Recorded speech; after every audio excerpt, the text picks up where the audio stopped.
Welcome to the Passive Wealth Principles Podcast Show. I am your host, Jake Harris. This is another episode of What I Learned. Today, I'm going into the episode of Daniel Casey. What I learned from Daniel Casey.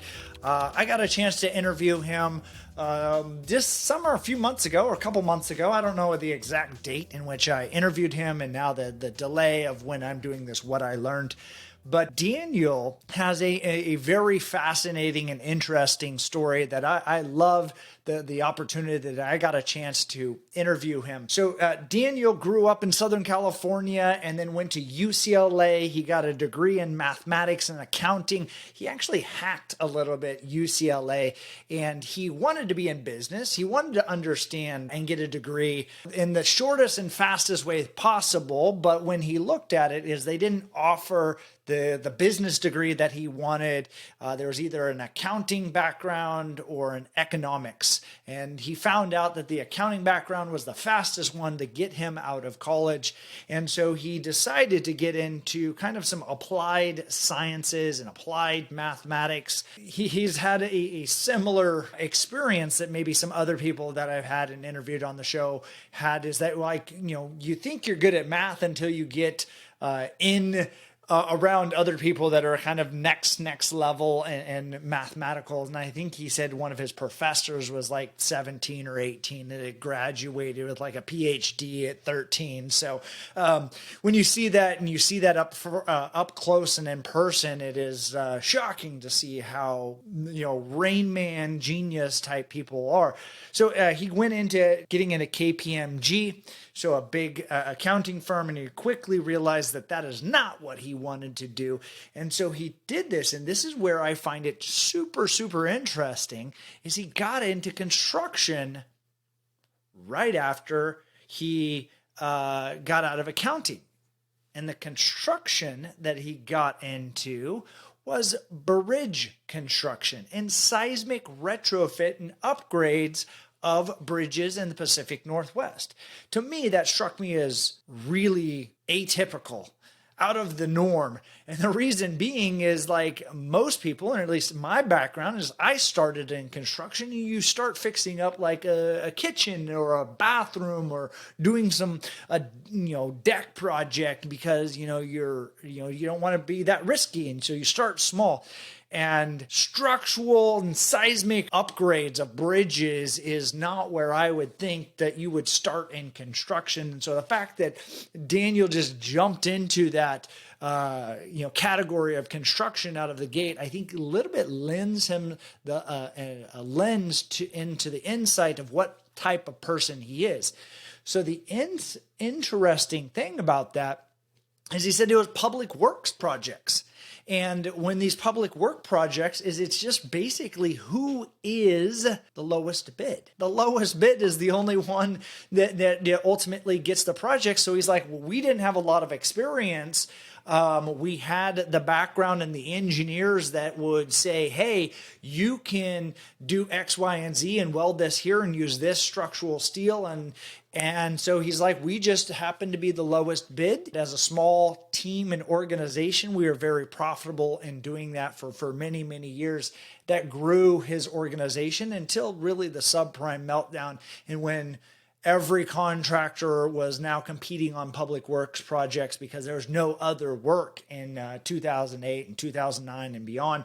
He ultimately closed that company down and then got into doing commercial construction on his own. So he dives into some of those details as he shut down in 2010, starting his new commercial construction company, and he started building up his company. He bought real estate just as a byproduct of needing it for his own office. He needed an office and a yard. He bought the real estate. He needed, a place to park his cars. He needed a place to have some people, working. As he started growing in the success of his projects, and as a general contractor, he was able to do and perform higher valued remodels. And so there was a senior housing or senior living and kind of multifamily developer that had bought this portfolio, and I want to say that it was $20 million worth of real estate of multiple buildings in the Seattle, Tacoma area. Daniel did the remodel on those, and I think he'd spent like it was an $8 million project. He didn't spend the money. He did $8 million worth of improvements to these particular projects. And so the developer was into it, let's say rough numbers of $30 million. However, when he was complete with the remodel, it was worth $50 or $60 million.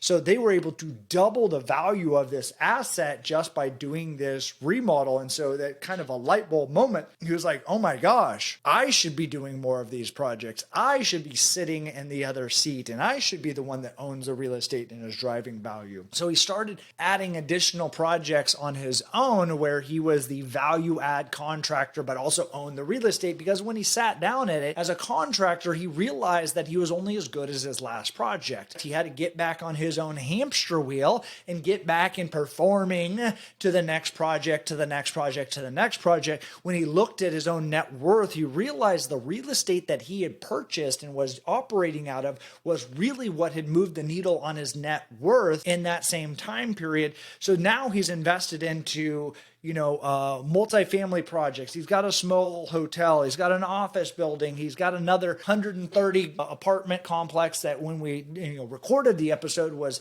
working through that process of the acquisition. So he probably owns it already and it's completed. But it's just understanding, being good at math, translated into equating and seeing how this works in a financial world and especially in a real estate world.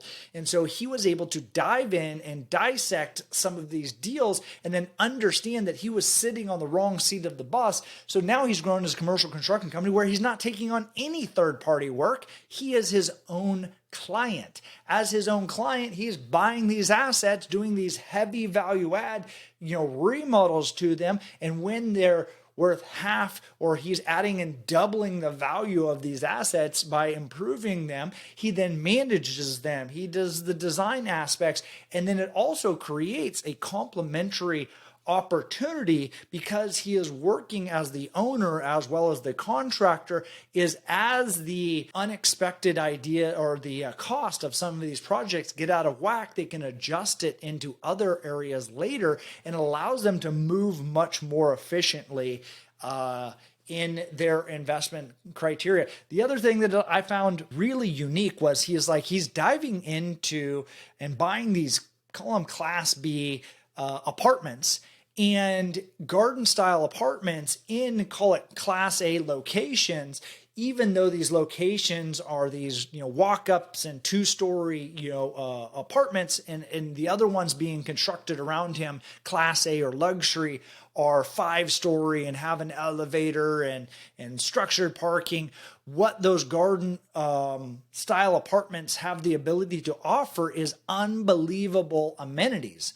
Walking trails and dog parks and pickleball courses and, basketball courts, and just like a resort style amenity because of the land that they oftentimes also possess. And so then what they can do is they can compete with some of these Class A apartments in a location because they're, focusing so much on the amenities. This is also one of those key things that I like about doing and investing into multifamily, or when you're investing into the amenities, is because these improvements are shared across all of the units and increase of value. You fix up one apartment or you fix up one suite, that particular suite may have a higher rent performance. But when you fix up the common areas, when you fix up the parking lot, when you fix up the pool or the barbecue area, all of the units get an increase in uplift and value. And then you can enhance that even more by individual units. And this is one of the things that Daniel has figured out how to do in some of these Class B apartments. And then the fact that they're managing it as well. That is a tremendous strategy. And it's kind of like a BRRRR method. To buy and rehab and refinance and repeat, but on a larger scale at hundreds and 200s, plus units. And it's just one of those awesome investment thesis of creating unique amenities and attributes to the particular property, infinite, returns available. As one of the other things in the episode that we talked about was books, reading books, and then also one of the best investment that he has ever done. And I'm going to tell you one of them is having an off-grid cabin, an off-grid cabin on 40 acres that doesn't have, it might have running water. I don't actually know if it had running water, but it may have just been like it was, out of cell phone range and off grid. And so he's like, I get a chance to go spend time in the woods with my family, and we get to just kind of connect together and get away from society as a whole. And while it was a very cheap or inexpensive cabin at the time, it has been something that has created monumental family members together as a whole. And so that is a tremendous investment that is not necessarily about what is the most money or the most luxurious, but it's something that is applicable to him and to his family. So there's a few more details in there. We go into different details of game theory and his other investments and specific topics of books that he has found to be immensely rewarding. And actually one of the books I'd never even heard of.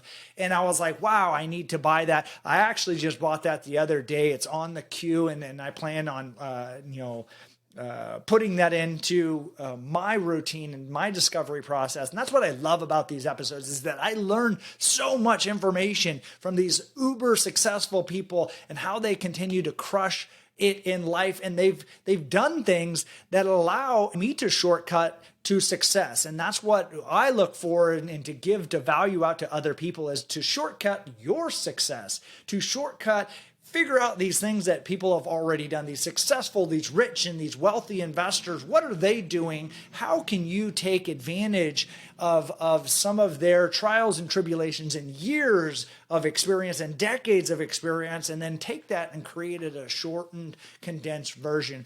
So I give this information out to other people, including people on my mailing list, on my insider list, where we give tips and tricks and break down detailed components of how do you go from rich to becoming wealthy? How do you stop trading time for money? And if you're interested in those, not only check out the full episode, but sign up for the newsletter at catchknives.com. Sign up for that insider guide.